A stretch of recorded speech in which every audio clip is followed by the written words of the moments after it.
안녕하십니까. 청구인 측 대리인 김진환 변호사입니다. 2024 헌납할 대통령 윤석열 탄핵 심판 사건의 피청구인에 대한 탄핵 소추 사유 및 그 위헌 위법성을 쟁점별로 살펴보겠습니다. 우선 서론입니다. 탄핵 소추 의결서에 있는 소추 사유에는 비상계엄 선포 행위와 국헌 문란 행위가 있습니다. 사실상 비상계엄 선포 행위 역시 국헌 문란 행위이기 때문에 다음에 5가지 국헌 문란 행위가 소추 사유가 되겠습니다. 첫 번째, 비상계엄 선포 행위. 두 번째, 국회 봉쇄 및 침입 행위. 세 번째, 군 병력에 의한 중앙선거관리위원회 침입 행위 및 압수 행위. 네 번째, 계엄 포고령 선포 행위. 다섯 번째, 법관들에 대한 체포 구금 지시 행위. 구체적인 쟁점에 들어가기에 앞서서 국헌 문란 행위는 왜 중대한 헌법 위반 행위인가에 관해서 말씀드리겠습니다. 사람들은 국가 권력이 필요합니다. 국가 권력이 없으면 우리와 가족들의 생명과 자유, 재산이 모두 위태롭습니다. 그래서 사람들은 국가를 세웠고 국가 권력을 만들었습니다. 근데 국가 권력 자체도 본질적으로 내재적으로 위험성을 가지고 있습니다. 국가가 갖고 있는 자의적 성질, 이기적 성질, 폭력적 성질로 인해서 많은 사람들이 국가 권력에 의해서 희생당한 사례, 자유가 침해당한 사례, 우리 인류 역사에서 수없이 많습니다. 그래서 사람들은 수백 년에 걸친 싸움과 갈등 속에서 새로운 지혜를 깨닫고 만들어낸 것이 헌법과 권력 통제 시스템입니다. 권력을 한 사람에게 집중시키지 않고 한 국가기관에 집중시키지 않고 여러 기관에게 배분해서 서로 견제하고 통제하도록 하는 것. 그 권력 견제와 통제, 균형과 조화의 톱니바퀴가 바로 헌정질서이고 그 헌정질서를 침범하는 것이 바로 국헌문란 행위입니다. 따라서 국헌문란 행위는 단순히 국가기관을 침범하는 행위가 아닙니다. 바로 이 권력 견제와 균형의 시스템 자체를 파괴하는 행위가 국헌문란 행위이고 국헌문란 행위가 중대한 헌법 위반인 것은 바로 그 시스템이 지키려고 하는 우리들의 생명과 자유, 안전을 침해하는 행위이기 때문입니다. 구체적인 소추 사유를 그 위헌 위법성과 함께 검토해 보겠습니다. 우선 첫 번째로 비상계엄 선포 행위입니다. 12.3 비상계엄 선포 행위는 헌법에 정한 요건과 절차를 전혀 준수하지 않은 위헌적 비상계엄입니다. 우선 실체적 위헌성에 관해서 보겠습니다.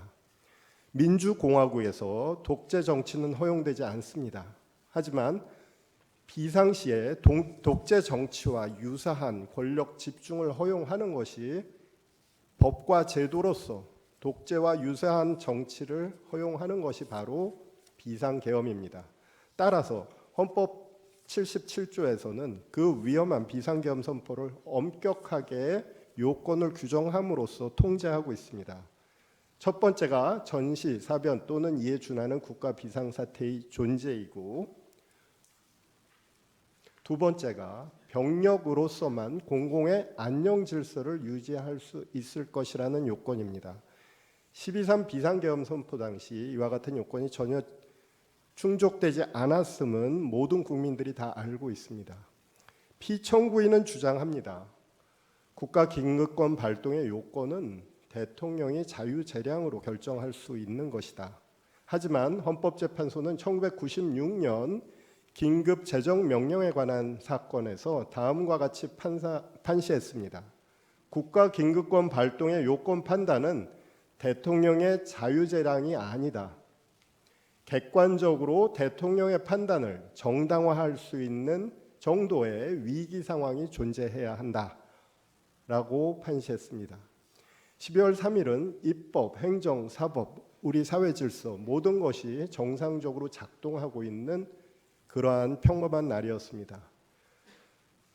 헌법상, 계엄법상 전혀 요건을 갖추지 못한 비상계엄 선포였음을 모든 국민들이 다 알고 있고, 피청구인이 그와 같은 위헌적인 비상계엄을 빌미로 국회에 군대를 침투시켜서 국회 회의를 방해했던 장면은 모든 국민들이 TV 생중계를 통해서 목도한 공지의 사실입니다.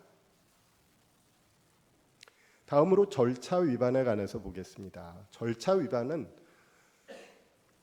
단지 대통령의 권한 행사를 하는 방식의 위반의 문제가 아닙니다. 그것은 행정부 내의 절차적 통제, 행정부 내의 권력 통제에 관한 법들을 준수하지 않은 것입니다. 중요한 헌법상 절차 위반만 살펴보기로 하겠습니다. 우선 국무회의 심의 절차를 위반했습니다. 헌법에는 대통령이 중요 정책을 결정함에 있어서 대통령의 자의적 결정이나 독선적 결정을 방지하기 위해서 국무회의 심의 절차를 두고 있습니다. 특히 헌법 88조 1항과 89조 제5호에서는 계엄 선포를 국무회의의 필수적인 심의 사항으로 명시하고 있습니다. 12월 3일 국무회의와 유사한 회의가 대통령실에서 열리긴 했습니다. 하지만 국무총리를 비롯한 국무위원들은 그 회의가 정상적인 국무회의가 아니었음을 모두 인정하고 있습니다. 대통령은 일방적으로 비상계엄 선포를 통지했고, 대화 도중 갑자기 자리를 떠나서 생방송으로 비상계엄을 선포했습니다. 회의나 대화 내용을 기록한 정상적인 회의록도 존재하지 않습니다. 다음으로 국법상 행위인 문서주의와 부서원칙 위반에 관해서 보겠습니다. 이것도 역시 행정부 내의 권력 통제 장치라고 할 수 있는 것입니다. 헌법 82조는 대통령의 국법상 행위는 문서로서 해야 하고 국무총리와 관계국무위원이 부서해야 한다고 규정하고 있습니다. 피청구인은 12월 3일 비상계엄을 선포하면서 문서의 형식으로 하지 않았고, 국무총리와 관계국무위원들의 부서도 존재하지 않습니다. 헌법 82조의 문서주의, 부서제도를 위반하였음이 명백합니다.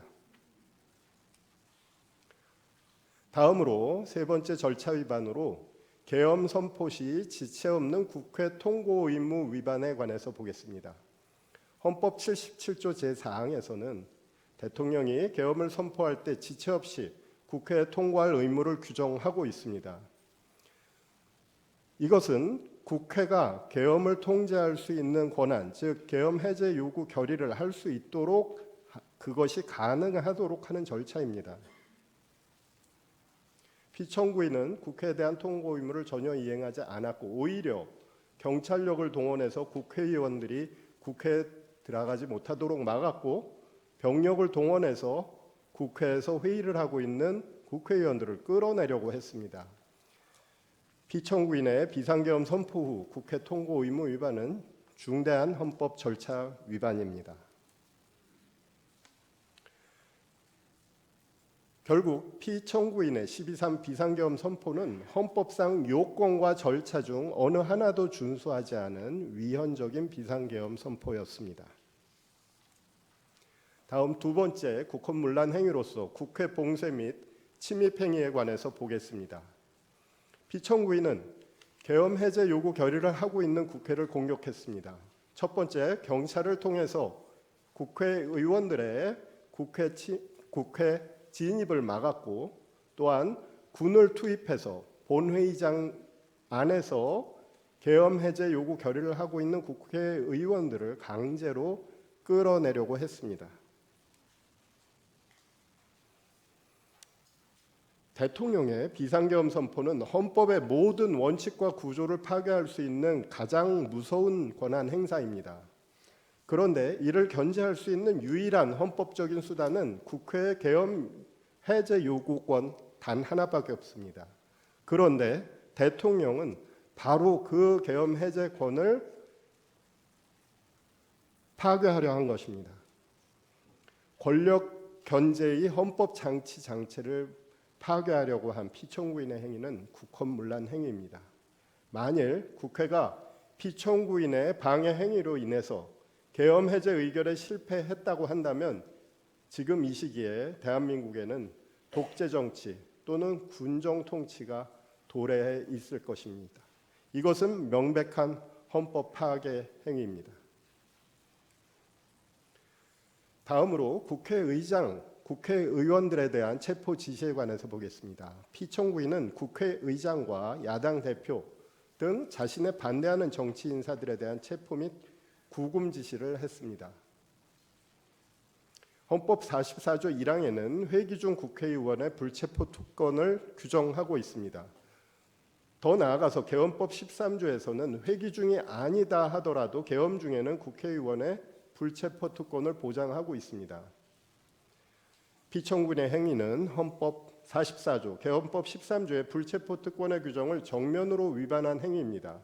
더욱이 피청구인의 국회의장, 국회의원 등에 대한 체포 지시 행위가 국회의 계엄 해제 요구 결의를 차단하기 위한 목적이었다고 한다면 그것은 더욱 중대한 위헌 행위입니다.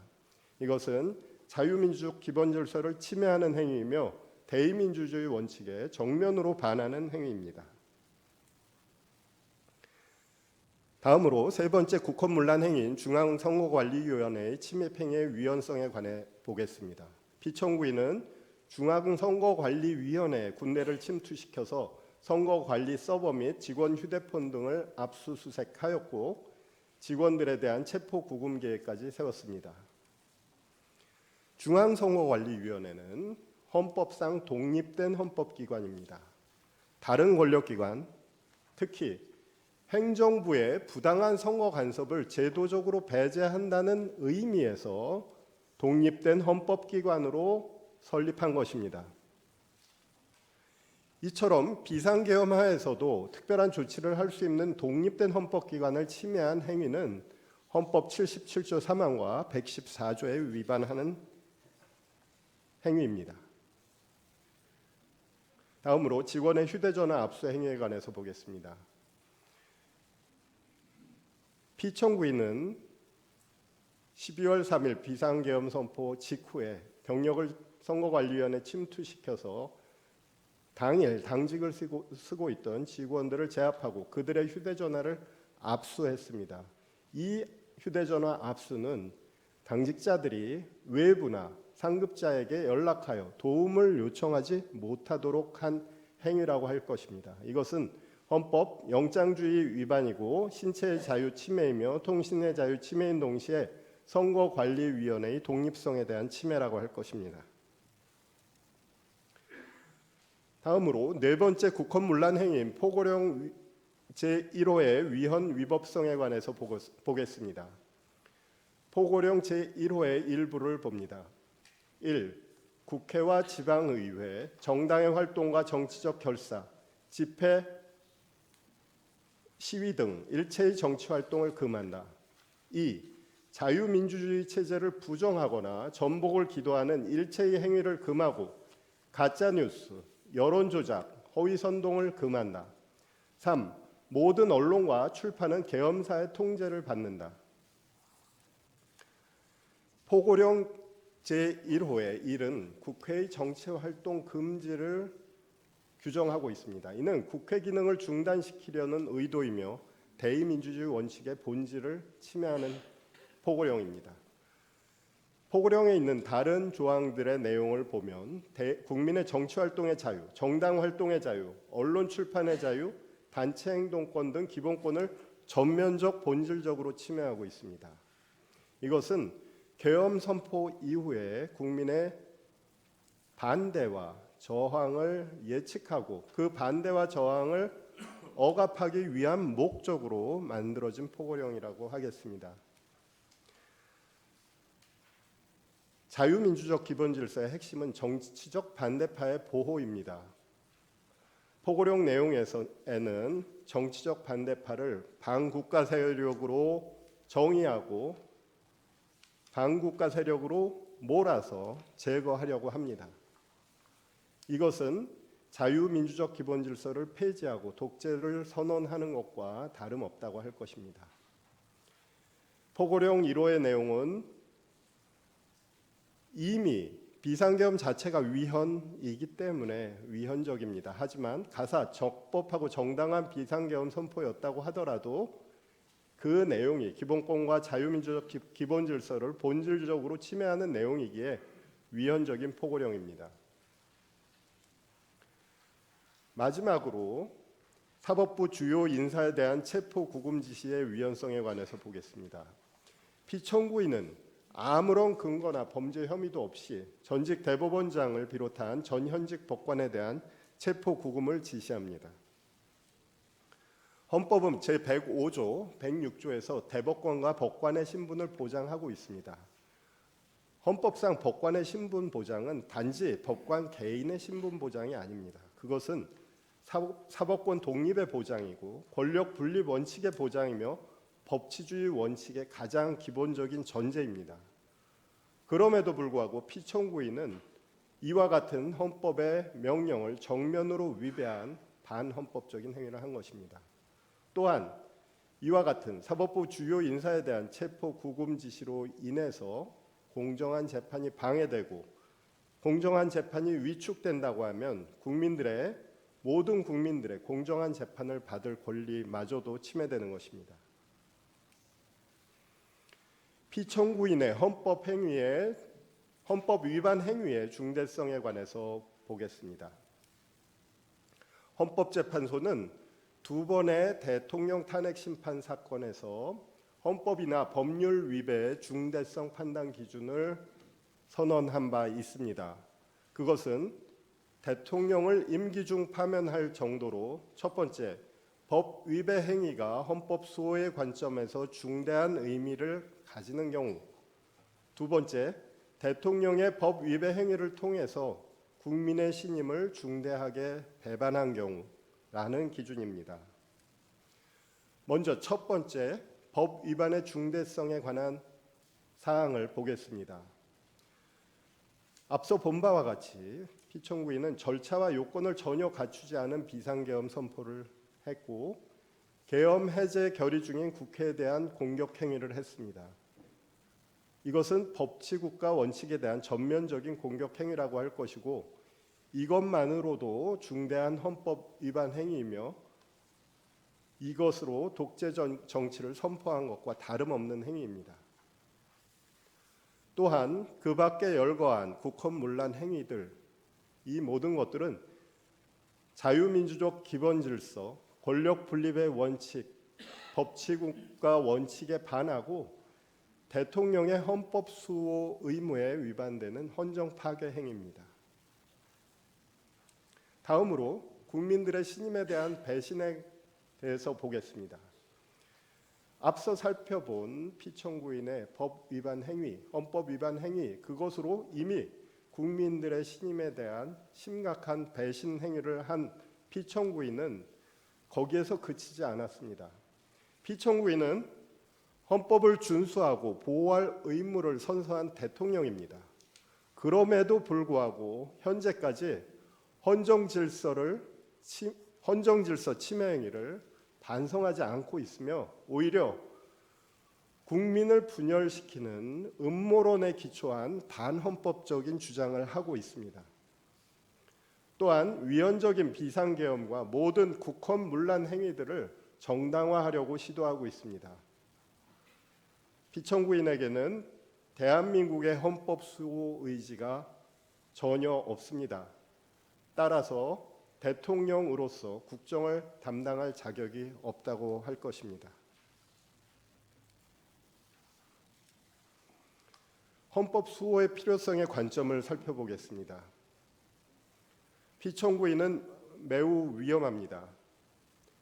만에 하나 이 사건 탄핵 심판 청구가 기각돼서 피청구인이 대통령 직무에 복귀한다면 과연 피청구인이 어떤 위헌적인 행위를 할 것인지 전혀 예측 가능하지 않습니다. 그래서 많은 국민들이 불안해하고 있습니다. 만일 피청구인의 헌정 파괴 행위를 받아들이고 그리하여서 피청구인을 파면하지 않는다고 한다면 이를 본보기로 삼은 미래 독재자를 키워내는 결과가 될 것입니다. 피청구인은 우리 국민이 가까스로 이룩해 놓은 대한민국의 민주주의 헌정 질서를 50년 이전으로 후퇴시켰습니다. 그는 민주공화국을 배신하였습니다. 그가 대한민국 헌정 질서에 남긴 상처는 오랫동안 지속될 것입니다. 그로 인한 갈등과 혼란 역시 우리를 계속해서 괴롭힐 것입니다. 우리는 민주주의 상처를 치유하고 법치주의를 다시 일으켜 세워야 합니다. 그래서 피청구인을 대통령직에서 파면해야 합니다. 그것이야말로 대한민국의 상처 입은 헌정 질서를 정상으로 회복하는 가장 중요한 첫걸음이 될 것입니다. 결론입니다. 피청구인에 대한 탄핵 심판 청구는 충분하게 이유 있는 경우로서 반드시 파면할 필요가 있습니다. 헌법재판관님들의 지혜롭고 공정한 판단을 간곡하게 부탁드립니다. 감사합니다.